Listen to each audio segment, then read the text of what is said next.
अपने कार्यकर्ताओं को देशभक्ति के रास्ते पर चलाने वाली पार्टी। अभी कुछ ही दिन पहले लोकसभा के चुनाव हुए। लोकसभा के चुनाव में ये हरियाणा की जनता ने मोदी जी पर कृपा कर दी, भोले शंकर की तरह कृपा कर दी और मोदी जी की झोली में कमल ही कमल डालकर उनको प्रधानमंत्री बनाने का काम ये हरियाणा की जनता ने किया। पूरे देश में 300 से ज्यादा सीटें आई और 300 से ज्यादा सीटों के साथ मोदी जी देश के प्रधानमंत्री हुए। मित्रों, उसका पहला ही सत्र आया और पहले ही सत्र में देश की जनता ने जो 300 सीटें दी थी, मोदी जी ने 370 धारा को हटाकर देश की जनता की सालों की ख्वाहिश समाप्त। 70 साल हो गए, कितनी पार्टियां आई, कितने मुख्यमंत्री आए, कितने प्रधानमंत्री आए, किसी ने धारा 370 हटाने की हिम्मत नहीं की। आप सबने मोदी जी को इस देश का प्रधानमंत्री बनाया। पहले ही सत्र में धारा 370 को हटाकर हमारे कश्मीर को भारत का अभिन्न अंग बनाने का काम किया है। मित्रों, ये धारा 370 के कारण पाकिस्तान कश्मीर के युवाओं को गुमराह करता था, उनके हाथ में हथियार पकड़ा था और आतंकवाद का दौर ऐसे चला कांग्रेस के शासन में। 90 से लेकर आज तक 40,000 से ज्यादा लोग आतंकवाद की भेंट चढ़ गए, आतंकवाद के कारण मारे गए, मगर धारा 370 कांग्रेस नहीं हटाती थी। मोदी जी ने धारा 370 को हटा दिया और एक कठोर संदेश भेजा कि भारतीय जनता पार्टी की सरकार है, अब आतंकवाद का नामो निशान इस देश के अंदर हम नहीं रहने देंगे।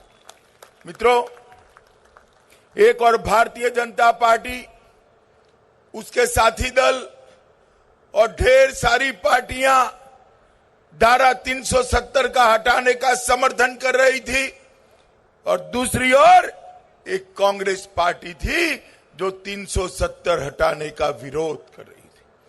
और ये मित्रों, कोई नई बात नहीं है। कांग्रेस पार्टी जब भी राष्ट्रवाद का सवाल आता है, उनको सांप सूंघ जाता है, सांप सूंघ जाता है। अपनी वोट बैंक के कारण वो स्टैंड नहीं ले सकते। मित्रों, कांग्रेस पार्टी की सरकार 10 साल चली। मौनी बाबा मनमोहन सिंह इस देश के प्रधानमंत्री थे। पाक प्रेरित आतंकवादी भारत के अंदर घुसकर हमारे जवानों का सर काटकर उसको अपमानित करते थे, मगर मौनी बाबा के मुंह से कोई आवाज नहीं निकलती थी। मित्रों, नरेंद्र मोदी सरकार आई, उरी में, पुलवामा में हमला किया, मगर इस बार सरकार कांग्रेस की नहीं थी। इस बार सरकार भारतीय जनता पार्टी की थी और प्रधानमंत्री मनमोहन सिंह नहीं थे। 56 इंच के सीने वाला प्रधानमंत्री नरेंद्र मोदी था। और परिणाम क्या हुआ? परिणाम यह हुआ कि जैसे ही उन्होंने उरी पर हमला किया, पुलवामा में हमला किया, नरेंद्र मोदी जी ने हुक्म किया, हमारी सेना के वीर जवान पाकिस्तान के घर में घुसकर आतंकवादियों का खात्मा बुलाकर सर्जिकल स्ट्राइक और एयर स्ट्राइक कर वापिस आए।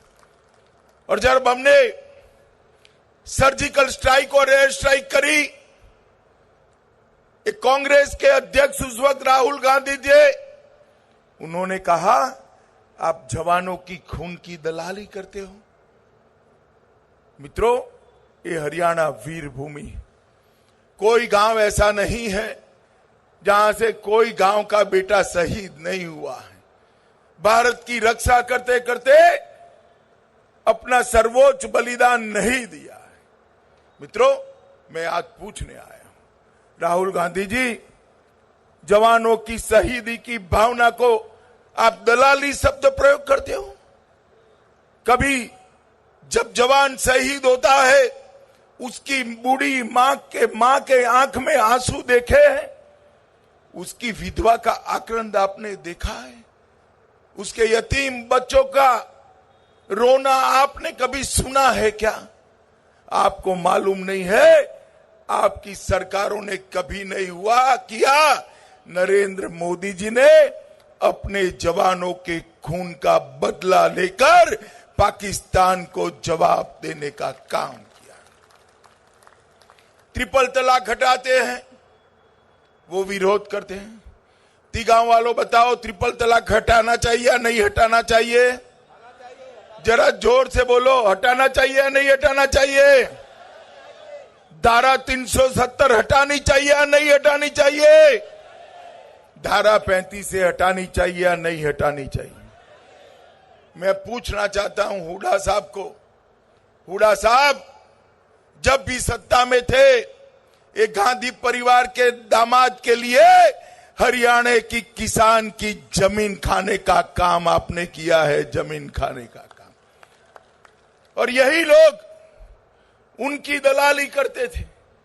मैं आज इतना कहना चाहता हूं, हरियाणा की जनता के सामने स्पष्ट कर दे कांग्रेस पार्टी कि धारा 370 हटाने के पक्ष में आप हो या नहीं। मित्रों, वो नहीं बोलेंगे, क्योंकि उनको देश की जगह उनकी सत्ता प्यारी है, उनकी वोट बैंक प्यारी है। और इसीलिए जब जब कांग्रेस की सरकार आई, भ्रष्टाचार बढ़ा, गुंडागर्दी बढ़ी, जातिवाद बढ़ा, और भाजपा की सरकार आई, विकास बढ़ा, सबका विकास हुआ, पूरे हरियाणा का विकास हुआ और भ्रष्टाचार समाप्त हो गया।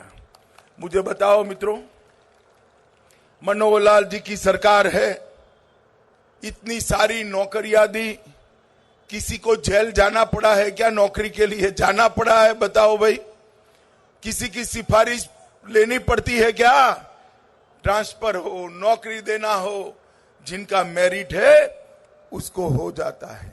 मित्रों, ये फरीदाबाद और गुड़गांव जिला, ये दो ही क्षेत्र से हरियाणा का 56%, 50% से ज्यादा टैक्स यहां से ही आता है।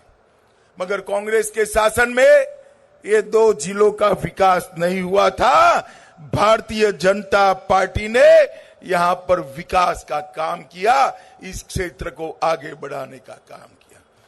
कांग्रेस पार्टी के समय में यहां पर दामाद के साथ जगह इकट्ठा करने वाले लोगों को एमएलए बनाने का काम कांग्रेस पार्टी ने किया है, कांग्रेस पार्टी ने किया है।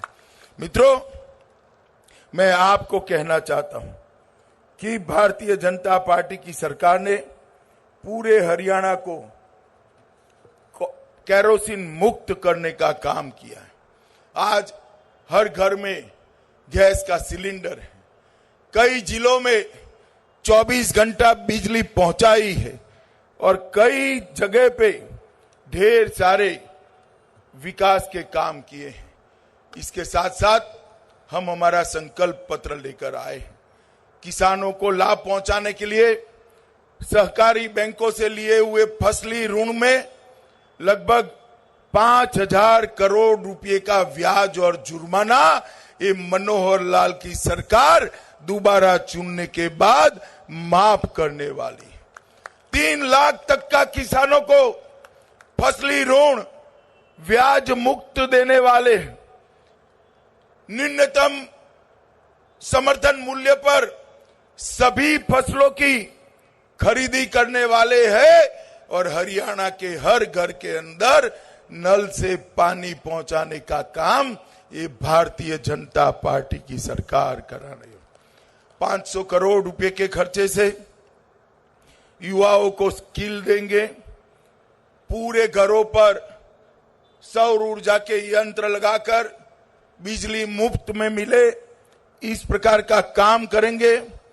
हर जिला मुख्यालय पर शहीदों का स्मारक बनाएंगे और सभी पेंशन को 3,000 रुपये तक बढ़ाने का काम ये भारतीय जनता पार्टी की सरकार करने वाली।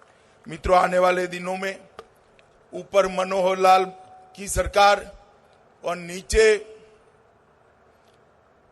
ऊपर मोदी जी की सरकार और नीचे मनोहर लाल जी की सरकार हरियाणा को विकास के रास्ते पर आगे ले जाएगी।